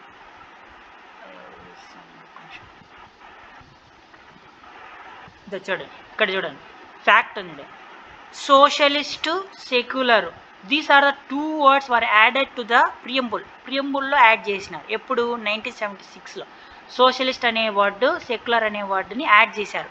దేనికి యాడ్ చేశారంటే ప్రియంబుల్కి యాడ్ చేశారు 1976లో, 42nd అమెండ్మెంట్. ఇది ఆల్ అబౌట్. సో ఇక్కడ కూడా చూడండి, ఇక్కడ మీరు ఈ వర్డ్స్ అనేది ఆర్డర్గా ఉంది, sovereign socialist secular democratic republic అనేది ప్రియంబుల్లో మనం ఈ వర్డ్స్ చూస్తాం. నెక్స్ట్ దీని యొక్క డెఫినేషన్స్ ఇప్పుడు క్లియర్ కట్గా చూస్తాం. చూడండి, సావరిన్ అంటే ఏంటి, సోషలిజం అంటే చూడండి. టర్మ్ సావర్నిటీ అంటే complete power to take decisions on external and internal matters. అంటే సావర్నిటీ అంటే సుప్రీం పవర్, అంటే complete authority to taking any decisions on external and internal matters. అంటే ఎక్స్టర్నల్గా కానీ ఇంటర్నల్గా కానీ డెసిషన్ మేకింగ్లో కంప్లీట్ పవర్ అనేది ఉంటుంది, దాన్ని సావర్నిటీ అంటారు. సోషలిజం అంటే ఏంటి? Social justice ensured by minimising socio economic and political inequalities. అంటే సోషలిజం అంటే సోషల్ జస్టిస్ అంటే ఏంటి? సోషల్ జస్టిస్ అంటే social equally economic and political, అంటే సొసైటీ పరంగా కానీ ఎకనామికల్ కండిషన్స్ పరంగా కానీ పొలిటికల్ పరంగా కానీ ఇన్ఈక్వాలిటీస్ లేకుండా treated all equally, they have treated equally, that is called social justice, దాన్ని సోషలిజం అంటారు. సెక్యులరిజం, ఇక్కడ సెక్యులరిజం అంటే ఏంది చూడండి, మీనింగ్ చూడండి. Citizens can profess and propagate any religion, state has no official religion, all are equal. చూడండి, secularism అంటే న్యూట్రల్గా ఉండాలి. ఏ స్టేట్ అయినా, స్టేట్ గవర్నమెంట్ చూడండి, గవర్నమెంట్ ఫామ్ అయిన తర్వాత కానీ ఇప్పుడు మన ఇండియా కూడా సెక్యులర్ స్టేటే. స్టేట్ అంటే ఇక్కడ కంట్రీ అనే అర్థం. స్టేట్ అంటే మనం స్టేట్ మీన్స్ కంట్రీ, స్టేట్ అంటే కంట్రీ అనే అర్థం. ఇక్కడ చూడండి, సెక్యులరిజం అంటే ఏంటంటే citizens can profess and propagate any religion, అంటే ఇండియన్ సిటిజన్స్ అయిన వాళ్ళు ఎవరైనా సరే వాళ్ళకు నచ్చిన రిలీజన్ని వాళ్ళు అడాప్ట్ చేసుకొని వాళ్ళు దాన్ని వాళ్ళు చేసుకోవచ్చు, ప్రాపగేట్ చేసుకోవచ్చు, అంటే వాళ్ళు ప్రాక్టీస్ చేసుకోవచ్చు. అంటే ఒక స్టేట్కి అఫీషియల్ రిలీజన్ అనేది ఒక రిలీజన్ అనేది ఉండదు. అంటే కొన్ని కంట్రీస్కి అఫీషియల్ రిలీజన్ అనేది ఉంటుంది, కానీ ఇండియా అనే దానికి అఫీషియల్ రిలీజన్ ఏం లేదు, అందరూ సమానమే, mean all are equal. This kind of situation is called secularism. So what is mean by secularism? Citizens can profess and propagate any religion occupation, but they have to practice one religion only. నేను ఒక religion నుండి ఒక రిలీజన్లో పోతాను అనేది లేదు. నువ్వు ఏ religion అయినా ఉండొచ్చు, ఒక రిలీజన్ మాత్రమే అడాప్ట్ చేసుకోవాలి. స్టేట్ అంటే కంట్రీ, అంటే మన ఇండియా అనే కంట్రీ అఫీషియల్ రిలీజన్ అనేది ఏం లేదు. All religions are treated by the state equal status. Okay. And democracy, here government is run by representatives are elected by the people. ఇక్కడ డెమోక్రసీ అంటే ఏంటని చూడండి మీనింగ్. గవర్నమెంట్, ఈ గవర్నమెంట్ అనేది ఈ డెమోక్రటిక్ ఫార్మ్ ఆఫ్ గవర్నమెంట్లో చూడండి, డెమోక్రసీలో గవర్నమెంట్ అనేది ఎలా ఉంటుందంటే రిప్రజెంటేటివ్స్, అంటే వీళ్ళు ఎలా వస్తారంటే ఎలక్టెడ్ బై ద పీపుల్ ద్వారా ఎలక్ట్ అవుతారు. ఎలా వస్తారు? యూనివర్సల్ అడల్ట్ ఫ్రాంచైజ్ అని చెప్పుకున్నాం కదా, త్రూ ఎలక్టింగ్. ఎవరికి వస్తుంది? 18 years అబోవ్ ఏజ్ వాళ్ళు ఓటింగ్ ద్వారా. So they can elect people can elect their representatives of their choice. Means here the ultimate power lies in people only. Supreme power lies in democratic country. The supreme power lies in the people only. Why? Because so this government is elected by representatives, is run by representatives which are elected by the people only through elections. Okay, this is called democracy. Republic, the head of the state is elected. అంటే ఇక్కడ state elected, not hereditary, అంటే ఒకరి తర్వాత ఒకరు వచ్చేది కాదు. ఇది republic. అంటే ఇప్పుడు కింగ్స్ క్వీన్స్ ఇలా ఎవరు ఉండరు, ఇందులో స్టేట్ అనేవాళ్ళు ఎలక్ట్ అవుతారు. ఓకే, ఇది రిపబ్లిక్. చూడండి ఇక్కడ features, salient features of Indian constitution. అంటే ఇక్కడ చూడండి కాన్స్టిట్యూషన్ యొక్క ఫీచర్స్ ఏమిటి అనేది చూడండి. The constitution of India is a very dynamic document. Some of its major features, అంటే ఈ కాన్స్టిట్యూషన్ ఆఫ్ మన ఇండియన్ కాన్స్టిట్యూషన్ డైనమిక్ కాంటిమెంట్. దీని యొక్క ఫీచర్స్ ఏంటంటే రిటర్న్ కాన్స్టిట్యూషన్. మన ఇండియన్ కాన్స్టిట్యూషన్ రిటర్న్ పరంగా ఉంది. లెంతియెస్ట్ చాలా lengthiest constitution. It is our constitution is the lengthiest constitution. Democratic form of government ఎలాంటి గవర్నమెంట్ అంటే democratic government. Sovereignty of the people చెప్పాం కదా ఇందాకనే, పీపుల్ దగ్గరనే పవర్ ఎక్కువ ఉంటుంది. పార్లమెంటరీ సిస్టమ్ ఉంటుంది. ఫండమెంటల్ రైట్స్ ఉంటాయి. Fundamental duties, directive principles of state policy, single citizenship అంటే ఒకే సిటిజన్షిప్ ఉంటుంది. Independent judiciary, adult suffrage, rights, rigid and flexible nature. These are the salient features of the Indian constitution. అంటే మన constitution యొక్క features ఏంటి అంటే written constitution, our constitution is written constitution and lengthiest constitution. And it is also called will compare it as a elephant. So why? Because it is the lengthiest and biggest constitution in the world. In the world itself, our constitution is the lengthiest and biggest constitution, and it is a democratic form of government, sovereignty of the people, and parliamentary system.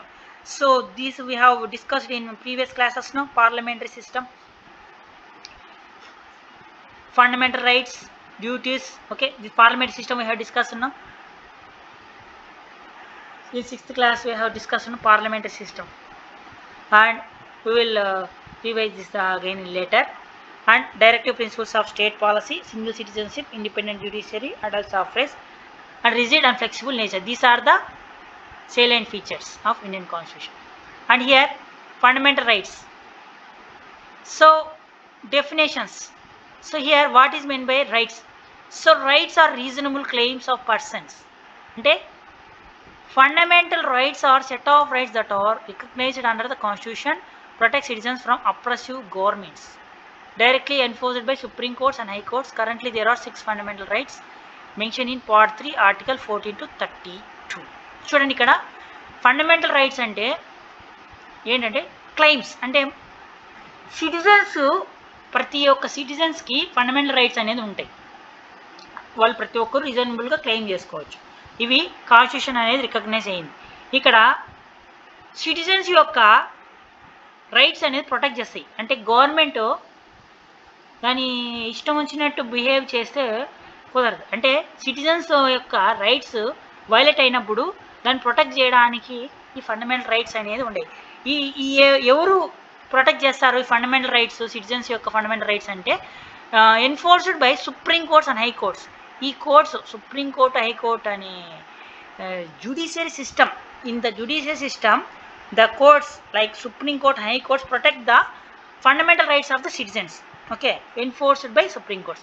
ఎప్పుడైనా violate చేసినప్పుడు ఈ governments ఈ protect చేస్తుంది. ఎన్ని ఉన్నాయంటే మొత్తం 6 fundamental rights ఉన్నాయి. బిగినింగ్లో 7 ఉన్నాయి, అది డిలీట్ చేసేసి 6 చేసేసారు. రైట్ టు ప్రాపర్టీ అనేది ఒకటి ఉండింది, దాన్ని డిలీట్ చేసి 6 ఫండమెంటల్ రైట్స్ చేశారు. మొత్తం ఎన్ని ఉన్నాయంటే 6 ఫండమెంటల్ రైట్స్ ఉన్నాయి. ఇది చెప్పాం కదా భాగాలుగా డివైడ్ చేశారని. ఆర్టికల్స్, పార్ట్స్, షెడ్యూల్స్ డివైడ్ చేశారు. పార్ట్ 3 అంటే పార్ట్ 3లో ఆర్టికల్స్ 14 to 32 వరకు ఈ ఫండమెంటల్ రైట్స్ అనేది ఉన్నాయి. సో ఏమేమి ఉంటాయంటే ఫండమెంటల్ రైట్స్లో ఆ right to equality, 6 fundamental rights అని చెప్పుకున్నాం కదా, రైట్ టు ఈక్వాలిటీ. ఇందులో 14 to 18 ఆర్టికల్స్ ఉన్నాయి.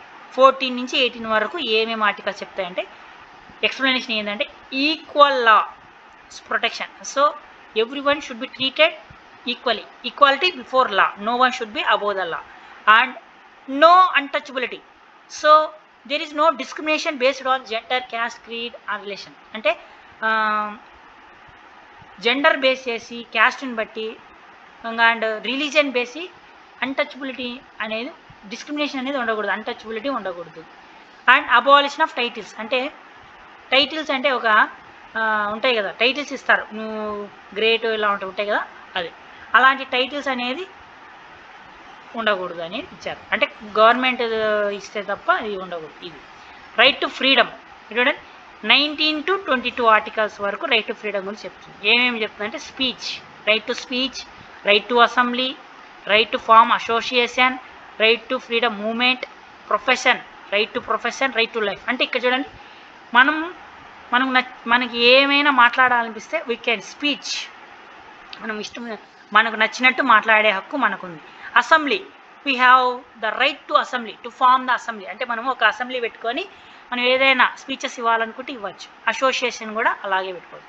మూమెంట్, మన ఇండియన్ టెరిటరీలో మనం ఎక్కడి నుంచి ఎక్కడికైనా మనం వెళ్ళి బతికే హక్కు మనకు ఉంటుంది. ప్రొఫెషన్ అంటే మనం ఏ ప్రొఫెషన్ అయినా ప్రాక్టీస్ చేసుకునే హక్కు మనకు ఉంటుంది. అయితే అలాగని నేను మర్డర్లు చేస్తాను, అది నా ప్రొఫెషను, నేను దాన్ని రాబరీ చేస్తాను, అది నా ప్రొఫెషన్ అంటే కుదరదు. కొన్ని లిమిటేషన్స్ కూడా ఉంటాయి. అంటే ఫండమెంటల్ రైట్స్లో కూడా లిమిటేషన్స్ ఉంటాయి. ఇక్కడ కూడా చూడండి, ఈక్వల్ లా ప్రొటెక్షన్ అని చెప్పాను. అంటే every one should be protected by law. అంటే ప్రతి ఒక్కరూ లాలో ప్రొటెక్షన్ చేశారు. ఈక్వాలిటీ అంటే ఈక్వాలిటీ ఉంటుంది, కానీ కొన్ని ఎగ్జామ్షన్స్ అనేది కూడా ఉన్నాయి. అంటే నువ్వు ఈక్వల్గా చూడాలని ప్రతి ఒక్కరు, ఇప్పుడు ఎస్సీ, ఎస్టీ, ఎస్సీ, బీసీ వీళ్ళకు సొసైటీ పరంగా ఈక్వల్గా చేయడానికి కొన్ని రిజర్వేషన్స్ అనేవి కూడా ఉన్నాయి. అప్పుడు నువ్వు ఈక్వాలిటీ ఉన్నాను కదా ఇక్కడ లేదంటే కుదరదు. అంటే కొన్ని ఎగ్జామ్షన్స్ కూడా ఉన్నాయి. అండ్ అన్టచబిలిటీలు కూడా ఇవి కొన్ని. ఇప్పుడు చూడండి ఇక్కడ స్పీచ్, రైట్ టు స్పీచ్. అంటే నేను ఏమైనా మాట్లాడచ్చు. I can speak what ever speech, I will give the speech what ever I like. నేను నా ఇష్టం వచ్చినట్టు మాట్లాడతానంటే ఒప్పుకోరు. అంటే నువ్వు రీజనబుల్గా ఉండాలి. అంటే ఎదుటి వారి యొక్క ఫీలింగ్స్, ఆ యొక్క సెంటిమెంట్స్ని హర్ట్ చేసే విధంగా ఉండకూడదు. నాకు హక్కు ఉంది, article 19 to 22 right to freedom, I can speech, I can give speech what ever I want, I can speak what ever like అసెంబ్లీలో నేను నా ఇష్టం వచ్చినట్టు మాట్లాడతాను. నేను మారణాయుధాలు తీసుకొని వెళ్ళి నేను అసెంబ్లీలో అంటే ఫామ్ చేస్తాను. అక్కడ అంటే ఎక్విప్మెంట్స్ లైక్ యాక్స్, బాంబ్స్ ఇవన్నీ పెట్టి అసోసియేషన్ ఫామ్ చేస్తాను అని నేను అలా బిహేవ్ చేయకూడదు. అంటే దానికి కూడా కొన్ని లిమిటేషన్స్ ఉంటాయి. ఈ రైట్స్కి కూడా లిమిటేషన్స్ ఉంటాయి. ఈ ప్రొఫెషనే కదా, మరి నేను నా ఇష్టం వచ్చిన ప్రొఫెషన్ నేను చేసుకుంటా. మరి నాకు మర్డర్ చేయాలనిపిస్తుంది, నేను ఇది ప్రొఫెషన్గా పెట్టుకుంటా. నాకు కిడ్నాప్ చేయాలనిపిస్తుంది, నేను ఇది ప్రొఫెషన్గా పెట్టుకుంటానంటే కుదరదు. దీనికి కూడా కొన్ని లిమిటేషన్స్ ఉంటాయి. రైట్ టు లైఫ్ అంటే నువ్వు జీవించే హక్కు, దీని ఒక ఎస్టాబ్లిష్ లా తప్ప నిన్ను ఎవరే కానీ నీ యొక్క ప్రాణం తీసే హక్కు ఎవరికి లేదు. రైట్ టు లైఫ్ అంటే జీవించే హక్కు. అంటే ఇందులో ప్రొటెక్షన్ వస్తుంది, హెల్త్ వస్తుంది, అన్నీ ఇంక్లూడ్ అవుతాయి. Health, education, proper health, proper education, ఇవన్నీ రైట్ లైఫ్లో. Right to dignity, right to health, right to livelihood, ఇవన్నీ రైట్ టు లైఫ్ కిందకే వస్తాయి. పర్సనల్ లిబర్టీ, ఇవన్నీ రైట్ టు ప్రైవసీ, ఇవన్నీ రైట్ టు లైఫ్ కిందకే వస్తాయి. Right to freedom. Right against exploitation 23 to 24. ఇక్కడ చూడండి, ఈ రైట్స్ అనేది, ఈ రైట్ అగైన్స్ట్ ఎక్స్ప్లాయిటేషన్ అనేది ఈ 2 ఆర్టికల్స్ ద్వారా ఉంది. నో ఫోర్స్డ్ లేబర్ అంటే చిన్నపిల్లలను, అంటే ఫోర్స్డ్ లేబర్ అంటే ఫోర్స్గా లేబర్ చేయించుకోవాలి, అంటే పని చేయించుకోకూడదు. No child labour under age 14 in hazardous work, అంటే ప్రమాదకరమైన వర్క్లో 14 years ఏజ్ పిల్లల వాళ్ళని చేయించకూడదు, పని చేయించకూడదు. ఫ్యాక్టరీస్లలో కానీ హజార్డస్ ఎక్కడైనా సరే. Every person below the age of every child should go to school below the age of 14 years. Compulsory free education article 21A, ఇది ఇక్కడ లేదు. కంపల్సరీ ఎడ్యుకేషన్ అనేది 14 years వరకు కంపల్సరీ ఎడ్యుకేషన్ అనేది ప్రొవైడ్ చేయాలి. ఓకే, రైట్ టు ఎడ్యుకేషన్ అది article 21A ఇక్కడ add జరుగుతుంది. ఇక్కడ ఎడ్యుకేషన్ అనేది కంపల్సరీ ఎడ్యుకేషన్ అనేది ఉంటుంది. వాళ్ళు చిన్న పిల్లలని పనికి పంపించకూడదు. Right to freedom of religion చెప్పాను. సో 25 నుంచి 28 ఆర్టికల్స్ వరకు నీ యొక్క రిలీజన్ యొక్క, నువ్వు ఏ రిలీజన్ తీసుకోవాలని నీ హక్కు, నీ ప్రాక్టీస్ ఎనీ రిలీజన్. నువ్వు ఏ రిలీజన్ కావాల్సింటే ఆ రిలీజన్ తీసుకోవచ్చు. నాకు క్రిస్టియన్ అంటే ఇష్టం, నేను క్రిస్టియన్స్కి కన్వర్ట్ అవుతానంటే వెళ్ళచ్చు. అంటే నాకు ముస్లిమ్స్ ఇష్టం, ముస్లిమ్స్గా నేను మారిపోతానంటే వెళ్ళచ్చు. కాకపోతే ఏదైనా ఒక రిలీజన్ ప్రాక్టీస్ చేయాలి. నో అఫీషియల్ స్టేట్ రిలీజన్ అంటే చెప్పాను, అంటే India is a secular state, అంటే మనం ఉండేది సెక్యులరిజంలో ఉన్నాం. స్టేట్ అంటే ఇక్కడ కంట్రీ అనేది వస్తుంది.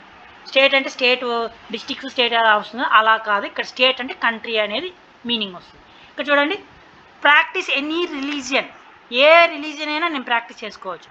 అలాగని నువ్వు వేరే రిలీజియన్ని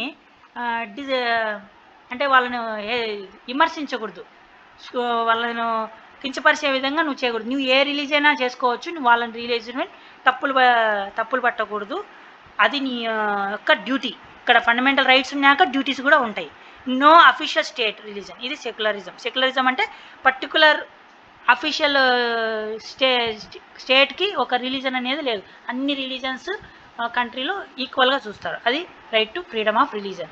and right to education and culture. ఇక్కడ చూడండి 29 and 30, these 2 articles deals with about right to education and culture. Minorities can establish and manage education institutes చెప్పాను. ఇక్కడ వీళ్ళు ఈ ఆర్టికల్స్ ప్రకారం మైనారిటీస్ అంటే ఉంటారు. మైనారిటీస్ అంటే ఇప్పుడు ముస్లిమ్స్ వస్తారు, మైనారిటీస్, ఇంకా కొన్ని వస్తారు రిలీజన్స్ మైనారిటీస్ కిందికి వస్తారు. క్యాస్ట్లో కూడా ఎస్సీ, ఎస్టీ, బీసీ మైనారిటీస్ కొన్ని వస్తాయి.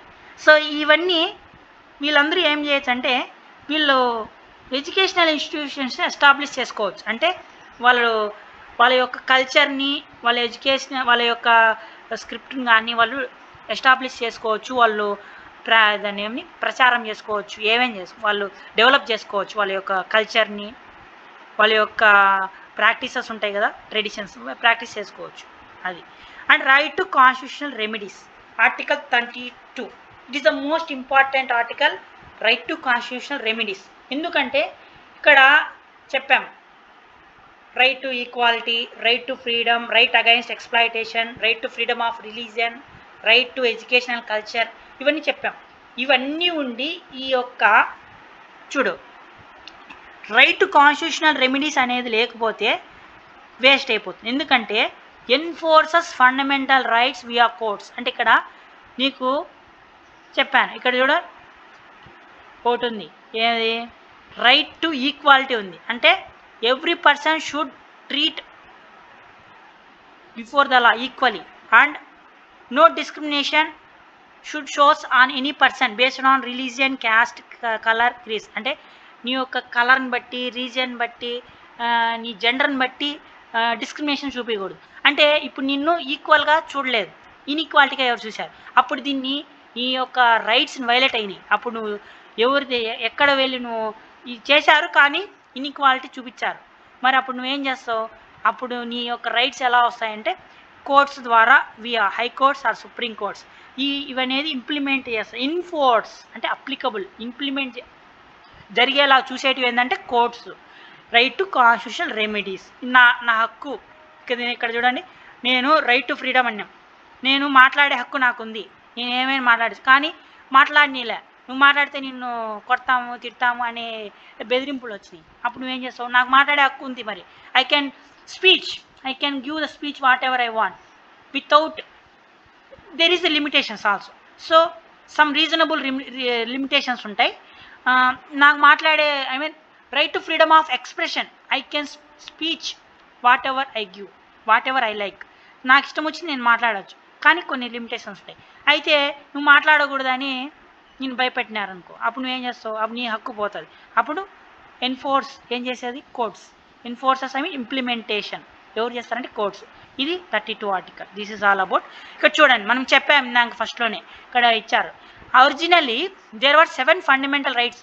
అంటే బిగినింగ్లో ఎన్ని ఉన్నాయంటే 7 ఉన్నాయి చెప్పాను. ఒకటి రైట్ టు ప్రాపర్టీ డిలీట్ చేసేసారు అని చెప్పాను. 1978లో రైట్ టు ప్రాపర్టీ అనేది డిలీట్ అయిపోయింది. 44th constitution amendment. ఇక్కడ అమెండ్మెంట్ ఏంటంటే మాడిఫికేషన్ ఆఫ్ ఎ డాక్యుమెంట్. అంటే ఏదైనా సొసైటీలో ఏదైనా డెవలప్మెంట్ వచ్చిందంటే దానికి తగ్గట్టుగా అమెండ్మెంట్స్ యాడింగ్ కానీ డిలీటింగ్ కానీ యాడింగ్ ఆర్ డిలీటింగ్ చేయొచ్చు. దాన్ని కాన్స్టిట్యూషనల్ అమెండ్మెంట్. కాన్స్టిట్యూషన్ బుక్ ఉంది కదా, ఆ బుక్లో ఈ రైట్ టు ప్రాపర్టీ అనేది ఫండమెంటల్ రైట్ కాదు అని డిలీట్ చేసేసినారు. ఏ ఇయర్లో అంటే 1978లో. 1976లో ఒకటి జరిగింది. ఏం జరిగింది చెప్పు? 1976లో ఒకటి జరిగింది. వర్డ్స్ సోషలిస్ట్ సెక్యులర్ అనే వర్డ్స్ యాడ్ చేశారు ప్రియంబుల్లోకి అని చెప్పాను. అది ఇక్కడ 1978లో రైట్ టు ప్రాపర్టీ. ఓకే, అది 42nd అమెండ్మెంట్ అని చెప్పాం. ఇది 44th అమెండ్మెంట్. 1976లో సోషలిస్ట్ సెక్యులర్ అనే వర్డ్స్ ప్రియంబుల్లోకి యాడ్ చేశారు అని చెప్పాం. సోషలిస్ట్ అది ఏ ఇయర్ అంటే 1976, 42nd అమెండ్మెంట్. అదైతే రైట్ టు ప్రాపర్టీ అనేది డిలీట్ అయిపోయింది. అప్పటి వరకు ఎన్ని ఉన్నాయంటే 7 ఉన్నాయి ఫండమెంటల్ రైట్స్. తర్వాత నుంచి 6 ఫండమెంటల్ రైట్స్ ఉన్నాయి. 44th అమెండ్మెంట్ ద్వారా రైట్ టు ప్రాపర్టీ అనేది డిలీట్ అయిపోయింది. ఇది నెక్స్ట్ చూడండి. Next right to information. ఇక్కడ చూడండి, every citizen can seek info from the government, ensures transparency in administration, enacted in 2005. ఇక్కడ చూడండి, మనము as a citizen of India అంటే మనం ఒక ఇండియన్ సిటిజన్స్గా మనకు గవర్నమెంట్లో నుండి ఎలాంటి ఇన్ఫర్మేషన్ అయినా సీకింగ్ అంటే అడగవచ్చు. We can get the information in అంటే ఇందులో కూడా మళ్ళీ లిమిటేషన్స్ ఉన్నాయి. చూడండి, ఈ ఇన్ఫర్మేషన్ నాకు గవర్నమెంట్ నుంచి కావాలి అంటే, ఇప్పుడు ఎగ్జాంపుల్ చెప్తున్నాను. ఇప్పుడు మాకు టీటీడీ ఉంది, తిరుమల తిరుపతి దేవస్థానం. ప్రతిరోజు మనకు హుండీలో ఆదాయం వస్తూ ఉంటుంది. దానికి మన న్యూస్ పేపర్లలో టీవీలలో కూడా ఈ తిరుమల తిరుపతి దేవస్థానం యొక్క టీటీడీ, తిరుమల తిరుపతి దేవస్థానం టీటీడీ, దాని యొక్క హుండీ లెక్కింపు అంటే కౌంట్ చేస్తారు. దాని యొక్క ఇన్కమ్ ఎంత వచ్చిందని చేస్తున్నారు. అది కొన్ని ట్రాన్స్ఫర్గా అంటే దేనికి వచ్చింది కదా ఆ అమౌంట్, దాన్ని దేనికి ఖర్చు పెట్టావు, ఎక్కడెక్కడ ఖర్చు పెట్టావు అనేది ఇన్ఫర్మేషన్ నీకు కావాలి. అప్పుడు నువ్వు according to this act, right to information act which was enacted in which year 2005లో దాన్ని తీసుకోబడింది. ఆ యాక్ట్ ద్వారా నువ్వు ఇన్ఫర్మేషన్ తీసుకున్నావు. అలా కాకుండా అలాంటి ఇన్ఫర్మేషన్ కాకుండా కొన్ని కంట్రీస్ కొన్ని ఉంటాయి, సీక్రెట్స్ ఉంటాయి. ఇప్పుడు మిలిటరీ సీక్రెట్స్ ఉంటాయి. అలాంటి ఇన్ఫర్మేషన్ అడిగినావు అనుకో ఇవ్వరు. ఎందుకంటే నాకు రైట్ టు ఇన్ఫర్మేషన్ యాక్ట్ ఉంది, నువ్వు ఇవి అంటే ఇవ్వరు. ఎందుకంటే అది ఇంటిగ్రిటీకి సంబంధించినది, అంటే కంట్రీస్ యొక్క ప్రొటెక్షన్కి సంబంధించింది కాబట్టి అలాంటి సీక్రెట్స్ అలాంటివి మనం అడిగితే ఇవ్వరు. ఎందుకంటే అది చాలా డేంజర్ అవుతుంది కాబట్టి ఇన్ఫర్మేషన్ అలాంటివి లీక్ చేయరు. ఇది ఇన్ఫర్మేషన్ ఇవ్వరు, అలాంటి ఇన్ఫర్మేషన్ ఇవ్వరు. మనకు గవర్నమెంట్లో ఏవైనా పాలసీస్ గురించి కానీ, ఏ డిపార్ట్మెంట్లో అయినా సరే గవర్నమెంట్ పాలసీస్ కానీ ఎలాంటి ఇన్ఫర్మేషన్ అయినా ఈ యాక్ట్ ప్రకారం మనం తెలుసుకోవచ్చు, ఈ administration. And right to education మనం చెప్పాము ఇందాకనే. ఎక్కడ చెప్పాము? ఫండమెంటల్ రైట్స్ చెప్తాం కదా, ఇక్కడ ఒకటి చెప్పాను నేను, అది ఇక్కడ ఎక్స్ప్లెనేషన్ వస్తుంది. రైట్ టు ఎడ్యుకేషన్ అని చెప్పాం కదా మనం. చూడండి ఇక్కడ right to education. So this was added. So చెప్పాం కదా, మాడిఫికేషన్ అంటే యాడింగ్ డెలిటింగ్ రెండు ఉంటాయి కాన్స్టిట్యూషన్లో. 86th అమెండ్మెంట్ 2002 ద్వారా యాడ్ చేశారు రైట్ టు ఎడ్యుకేషన్. ఏ ఆర్టికల్? 21A ఆర్టికల్ ప్రకారం free and compulsory education for children age to 6 to 14 years of age. అంటే 6 నుంచి 14 years ఏజ్ వాళ్ళు కంపల్సరీ ఎడ్యుకేషన్ అనేది ఉండాలి. ఏ ఆర్టికల్ ప్రకారం అంటే according to the article 21A. ఏ అమెండ్మెంట్ అంటే 86th అమెండ్మెంట్ 2002 యాక్ట్ ప్రకారం ఇది చెప్పాం. RTA right to information act enacted. ఇక్కడ ఆర్టీఈ అంటే right to education act, full form of RTE, right to education act enacted in 2009. ఇక్కడ చూడండి, ఈ 2000 ఎన్ఫోర్స్డ్ ఫ్రమ్ 1st April 2010లో ఇక్కడ 2లో వచ్చింది, యాడ్ చేశారు 86th అమెండ్మెంట్. కానీ ఇంప్లిమెంట్ లేక వచ్చింది 1st April 2010లోకి వచ్చింది. ఆర్టీఈ అంటే right to education, right to education act enacted in 2009లో వచ్చింది. ఎనాక్ట్ అంటే అడాప్ట్ చేసుకున్నారు. 2010లోకి April 1, 2010లోకి ఇంప్లిమెంట్ అయింది. ఈ ఆర్టికల్ 21A 86th అమెండ్మెంట్. ఇది this is all about. And here fundamental duties. Next ఇక్కడ ఫండమెంటల్ రైట్స్ చెప్పుకున్నాం, మనకు రైట్స్ ఉన్నాయని. రైట్స్ ఉన్నప్పుడు మనకు డ్యూటీస్ కూడా ఉండాలి. అది ఇక్కడ చూడండి, these are moral obligations of all citizens. So ఇక్కడ ఇది అబ్లిగేషన్స్ అంటే మనం చేయాల్సిన రిక్వెస్ట్. ఇవన్నీ obligations means request. We have to follow these duties. So we are having fundamental rights means we have to follow these duties also. This is the moral obligations of all citizens who are acquiring the fundamental rights. Thus people has to perform some fundamental duties. What are some duties means? Promote patriotism and uphold the unity and integrity of India. These are the two fundamental duties. అంటే fundamental rights ఉన్నప్పుడు, మనం rights పొందినప్పుడు duties కూడా చేయాలి. Patriotism అంటే దేశభక్తికి సంబంధించిన promote చేయాలి. Unity అంటే యూనిటీగా ఉండాలి. ఇంటిగ్రిటీ ఆఫ్ ఇండియా కూడా ఉండాలి, దాన్ని మెయింటైన్ చేయాలి. These are listed under.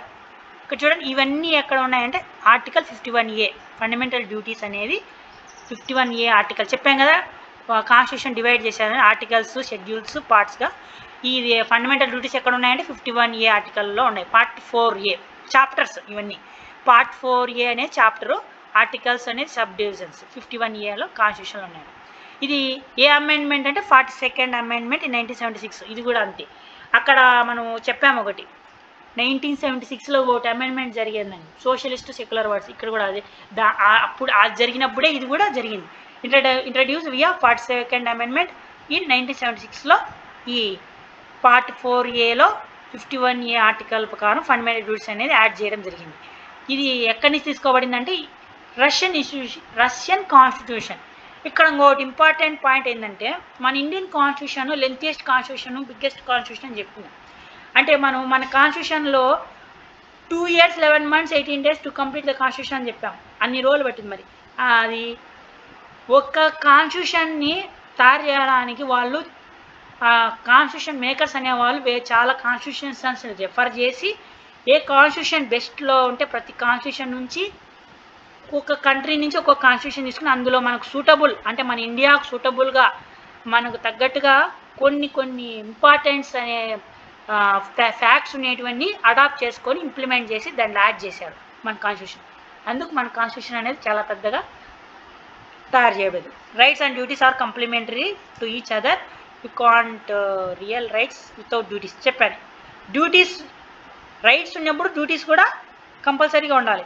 మీకు రైట్స్ ఉన్నప్పుడు duties without, you can't have real rights without duties. నీకు ఏదైనా ఒక నా హక్కు అన్నప్పుడు నువ్వు డ్యూటీ కూడా చేయాలి, అప్పుడే నీకు హక్కు వస్తుంది. ఇక్కడ చూడండి, real rights are a result of the performance of duty. So these are the quoted by Mahatma Gandhi.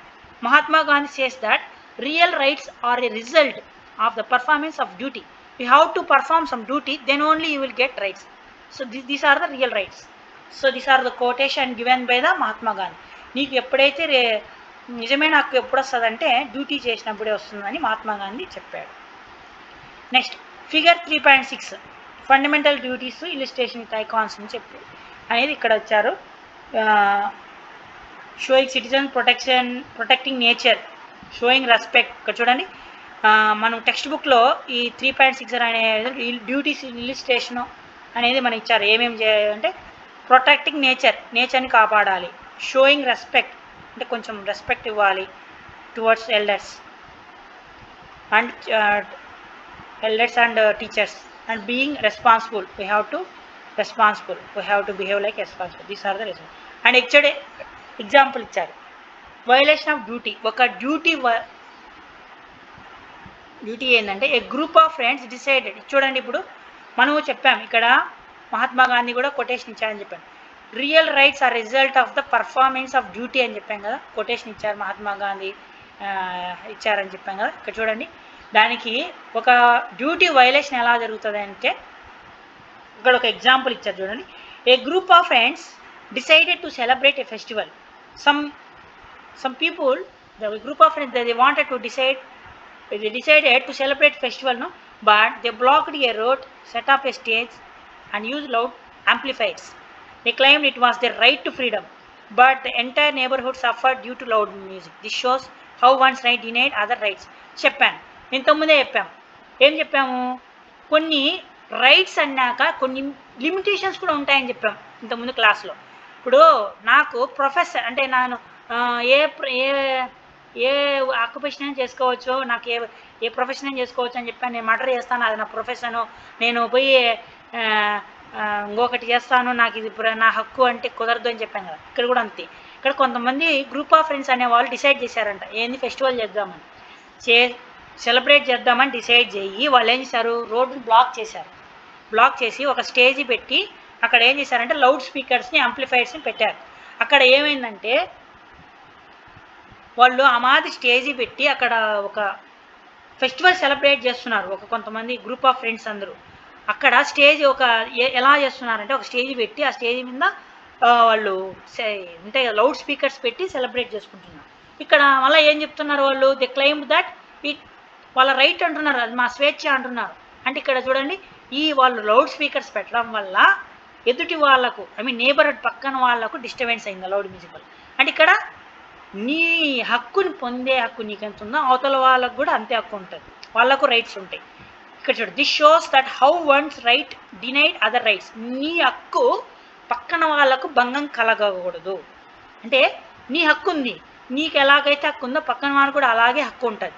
నువ్వు నీ హక్కును నేను హక్కును బాగా వినియోగించుకుంటాను అనుకున్నప్పుడు పక్కన వాళ్ళ హక్కును కూడా నువ్వు వాళ్ళ యొక్క రెస్పెక్ట్ ఇవ్వాలి, వాళ్ళని చేయాలి, వాళ్ళ హక్కు భంగం కలగకుండా చూడాలి. అది చూడు, once rights denied other rights అంటే నీ యొక్క రైట్ని అదర్ రైట్స్ని తొలగించేలాగా ఉండకూడదు, అంటే వాళ్ళను తీసేలాగా ఉండకూడదు. ఇది ఆయన ఇక్కడ చూడండి, సేఫ్ గార్డ్ డ్యూటీస్లో కూడా ఇది ఒక భాగం. పబ్లిక్ ప్రాపర్టీ అండ్ అబ్జూర్ వైలెన్స్ అంటే చూడండి, పబ్లిక్ ప్రాపర్టీని కూడా మనం కాపాడుకోవాలి, వైలెన్స్ని కూడా తీసేయాలి. అంటే మనం వైలెన్స్కి ఎక్కువ ప్రమోట్ చేయకూడదు. పబ్లిక్ ప్రాపర్టీ అంటే ఎలాంటివి, parks, rails, telegraphs, post office, ఇంకా ఎక్సెట్రా, రైల్వే ట్రాక్స్, ఇవన్నీ పబ్లిక్ ప్రాపర్టీ కదా. ఇలాంటి ట్యాప్స్ ఉంటాయి, స్ట్రీట్ లైట్స్, ఇవన్నీ పబ్లిక్ ప్రాపర్టీ, ఇవన్నీ సేఫ్ గార్డ్ అంటే కాపాడుకోవాలి. Next duty in practice, people planting trees and avoiding plastic in a park. ఇవన్నీ ఎగ్జాంపుల్స్. అంటే ట్రీస్ని ప్లాంట్ చేయాలి, ప్లాస్టిక్ని అవాయిడ్ చేయాలి పార్క్లో. ఇది and protect and improve the natural environment. You have to protect the environment and you have to improve natural environment. These are the duties. In conclusion, these exams show the need for awareness on the duties and responsibilities of every citizen.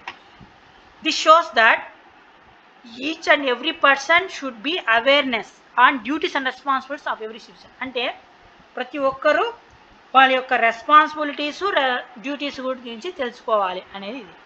Next 3.4 values and responsible citizenships. ఇది side heading. ఇక్కడ చూడండి, మన యొక్క సిటిజన్షిప్గా అంటే ఒక మంచి సిటిజన్గా ఎలా ఉండాలి అనేది సొసైటీలో ఉండేది ఎగ్జాంపుల్స్ ఇచ్చారు. A person following rules, helping others, standing for justice. These are the some values and responsible citizens has to be followed. The constitution guarantees rights but it also expect duties from it citizens. చెప్పాం కదా, constitution మనకు rights కొన్ని ఇచ్చేది, అయితే rights ఉన్నప్పుడు duties కూడా ఉంటాయి కదా, ఎక్స్పెక్టేషన్ ఉంటుంది కదా. డ్యూటీస్ నువ్వు ఒక రైట్ ఇచ్చినప్పుడు నువ్వు కొన్ని డ్యూటీస్ కూడా పర్ఫామ్ చేయాలని ఎక్స్పెక్టేషన్ ఉంటుంది. అది కూడా చేయాలి. ఇక్కడ ఏమేమి చూడండి, ఒక కొంచెం ఎగ్జాంపుల్ ఇచ్చారు. నువ్వు స్కూల్లో ఎలా ఉండాలి, what I'm allowed to do at a school అంటే నువ్వు ఎలా ఉండాలి స్కూల్లో, నువ్వు ఎలా ఉండకూడదు. So minimum good behaviour in the class shows indiscipline in the class. So you should not allow to, స్కూల్లో ఇలా ఉండకూడదు, ఇలా ఉండాలి. లైబ్రరీ యూజ్ చేయాలి, బెంచెస్ మీద ఎగరు, జంప్ చేయకూడదు. Play in the ground, write on the school walls. అంటే ఏంది, ఇది చేయాల్సిన పనులు, ఇది చేయకూడని పనులు. స్కూల్స్లో ఆడుకోవాలి, స్కూల్స్ వాల్స్ మీద చేయకూడదు. ఇవన్నీ కొన్ని examples. And next values are inner standards that motivate your actions. They reflect what is important, help guide moral and ethical behaviour, shape how you act public and privately. ఇక్కడ చూడండి, ఈ values అనేటివి మన యొక్క బిహేవియర్ని రిఫ్లెక్ట్ చేస్తుంది, మన యొక్క యాక్షన్స్ని reflect చేస్తుంది. ఎలా ఉంటుందంటే మోరల్ అండ్ ఎథికల్ బిహేవియర్, మనం పబ్లిక్లో ఎలా బిహేవ్ చేయాలి, ప్రైవేట్లో ఎలా బిహేవ్ చేయాలి అనేది ఈ వాల్యూస్ అనేది మనకు డిసైడ్ చేస్తుంది. If your values honesty, you speak honestly, encourage others not to cheat చేయకూడదు, హానెస్ట్గా ఉండాలి. అండ్ అవే డిస్హానెస్ట్ పీపుల్, దూరంగా ఉండాలి. ఇది సిటిజన్షిప్. రెస్పాన్సిబుల్ సిటిజన్షిప్ క్వాలిటీస్, కొన్ని యొక్క క్వాలిటీస్ ఉండాలి. రెస్పాన్సిబుల్ సిటిజన్స్గా మనకు క్వాలిటీస్ ఉండాలి. ఏమేమి ఉండాలి అంటే ఒబీడియన్స్ ఉండాలి. Obedience means obey laws and respect authorities. We have to obey laws. Contribution, participation in society and civic duties. These are the contribution. We have to participate in society. Civic duties like whenever we have to to perform duty, we have to ready. And patriotism, love and pride for our country. We have to pride ourselves for living in our country. And honesty, speak the truth. We have to always speak the truth. Responsibility, be accountable for your actions. We have to be we have to accountable, we have to answer to our actions. This is our responsibility. Respectfulness, treat others how you want to be treated. So we have to be respect. So means this shows that how you want to be treated. So నువ్వు ఎలా ఎదుటి వాళ్ళని చూడాలనేది. Compassion, help those in need, ఎవరికైతే అవసరం ఉంటుందో వాళ్ళను చేయాలి. టాలరెన్స్ మీన్స్ అదర్ రిలీజియన్స్ అంటే accept other religions and cultures, వేరే వాళ్ళ యొక్క కల్చర్స్ రిలీజియన్స్ కూడా యాక్సెప్ట్ చేయాలి. అది టాలరెన్స్. కట్టసి అంటే కన్సిడర్ అండ్ పొలైట్గా ఉండాలి, సెల్ఫ్ డిసిప్లైన్గా ఉండాలి. ఏంటి, త్రూ ఆన్ అవర్ రెస్పాన్సిబిలిటీగా ఉండాలి. Moral courage, stand up for justice and defend the weak. This is the moral defence. Love of justice, be fair and expect fairness from others.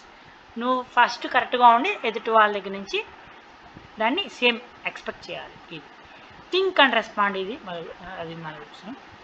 చూడండి ఇక్కడ, enhance this values in your life and become good and responsible citizens. అంటే ఇలాంటి qualities అన్నీ మనం develop చేసుకొని responsible సిటిజన్స్గా ఉండాలి అని చెప్తాను. These qualities will develop our society and make it better. మనం ఇలాంటి క్వాలిటీస్ అన్ని డెవలప్ చేసుకొని సొసైటీలో బెటర్గా ఉండాలి. చూడండి, మనము ఫస్ట్లో చెప్పుకున్నాం కాన్స్టిట్యూషన్ అమెండ్మెంట్, ఇక్కడ ఇచ్చారు మీనింగ్. చూడండి, ఏ మోడిఫికేషన్ ఆఫ్ ద కాన్స్టిట్యూషన్ అంటే కాన్స్టిట్యూషన్ అమెండ్మెంట్ ఏదంటే మోడిఫికేషన్ అంటే యాడింగ్ ఆర్ డిలీటింగ్ సంథింగ్. చెప్పాం కదా. ఫ్రెటర్నిటీ చెప్పాం. Fraternity means a sense of brotherhood. We have to treat them as brotherhood. Fraternity. Province చెప్పాం. ప్రావిన్స్ అంటే ఇంతకుముందు ఏం చెప్పాను, administration division in British India. ఇక్కడ చూడండి, ఈ ప్రావిన్స్ అంటే బ్రిటిష్ ఇండియాలో ప్రావిన్స్ అనేది ఒక అడ్మినిస్ట్రేటివ్ డివిజన్ అని చెప్పాడు. ప్రిన్స్లీ స్టేట్ అనేది నేటివ్ కింగ్డమ్స్ అవి కూడా, కానీ బ్రిటిష్ అండర్ రూల్లో ఉండేది. సిటిజన్ అంటే a person who legal rights in a country, ఇది citizen. The status of being a citizen అంటే ఎవరికైతే ఇండియన్ సిటిజన్ ఉంటుందో వాళ్ళు బీయింగ్ ఏ సిటిజన్.